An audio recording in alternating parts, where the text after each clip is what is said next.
तो फ्रेंड्स, सो इस वीडियो में हम कवर करेंगे जहाँ पे हम पहुँच गए हैं। This is the beginning of the falling 1991 के बाद। तो आगे के वीडियोस में हम इसको कवर करते हुए जाएंगे तो चीज़ें जो हैं वो अनफोल्ड हो जाएंगी। तो ये मॉडर्न इंडिया शिफ्ट जो हुआ 1991 में इकोनॉमिक इंडिपेंडेंस के बाद, इंडिया ने एक शिफ्ट देखा। आईटी जॉब्स आए, कॉरपोरेट कल्चर इमर्ज हुआ। मैं खुद भी उसी जनरेशन से हूँ। अर्बन माइग्रेशन हुआ, लोग शहरों में आके बसने लगे उस टाइम पे। और ये दिल्ली में जो उथल पुथल जो दिखती है, बेंगलोर में जो हम देखते हैं, और हैदराबाद, मुंबई, जितने भी महानगर बोलें अगर हम, तो ये उसी टाइम पे ये सब चीज़ें होना शुरू हुई।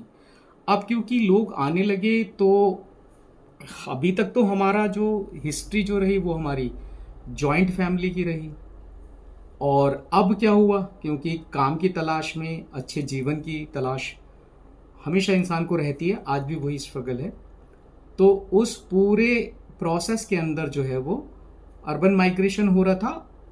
अर्बन माइग्रेशन होने का सीधा सीधा मतलब था कि न्यूक्लियर फैमिलीज क्रिएट हो रही हैं। तो न्यूक्लियर फैमिली का कॉन्सेप्ट वहां से आना शुरू हुआ। तो young people started moving from village to cities. जो गांव थे आसपास के शहरों में आने लगे, और जो सिटीज वाले लोग थे वो मेट्रोज में आने लगे। ये प्रोसेस आज भी है।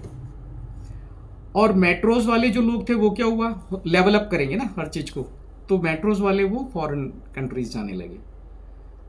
अब इस पूरे प्रोसेस में कुछ चीज चुपचाप से खत्म हो रही थी।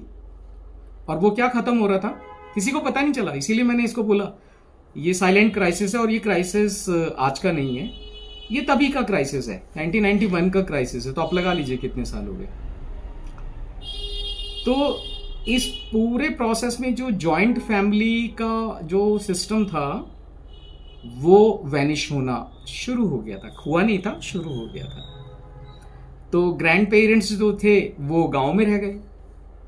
तो हमारी जो जनरेशन, मेरी जो जनरेशन है, हमारे लिए जो गर्मी की छुट्टियां होती थी तो फॉरेन वेकेशन प्लान नहीं होता था। हमारी गर्मी की छुट्टियों का मतलब होता था तो नानी के घर जाना है, दादी के घर जाना है, मामा के घर जाना है, बुआ के घर जाना है। तो इस तरह की चीज़ें होती थी क्योंकि रिसोर्सेस नहीं थे उस टाइम पे। ठीक है।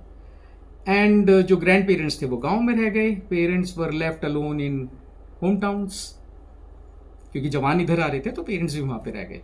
तो वो पेरेंट्स जो था, जो ग्रैंड पेरेंट्स हैं, और जो पेरेंट्स उस टाइम पे थे वो ये डायलेमा फेस कर रहे हैं, है ना। सो अब हुआ क्या कि the new generation of that time when the migration started happening, जब वो माइग्रेशन होना शुरू हुआ, उन्होंने, इंसान सीखता है, कॉग्निटिव्स सीखता है इंसान, तो उसको ये एहसास हो चला। और इंसान को अगर एहसास हो जाए तो वो विश्वास कर लेता है कि यही ठीक है, कि इंडिपेंडेंस मीन्स लिविंग सेपरेटली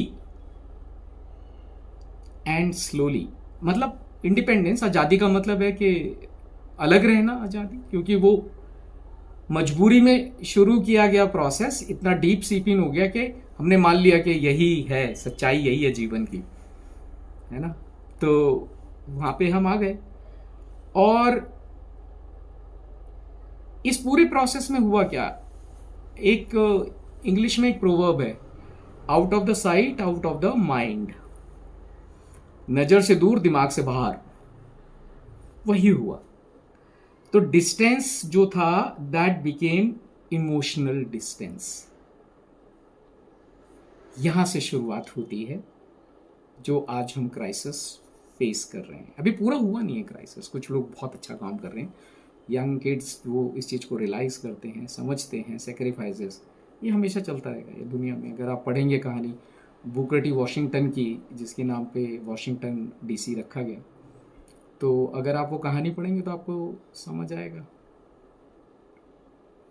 तो ये यहाँ से शुरुआत हुई, तो उसको यहीं पे रोकते हैं, बाकी अगले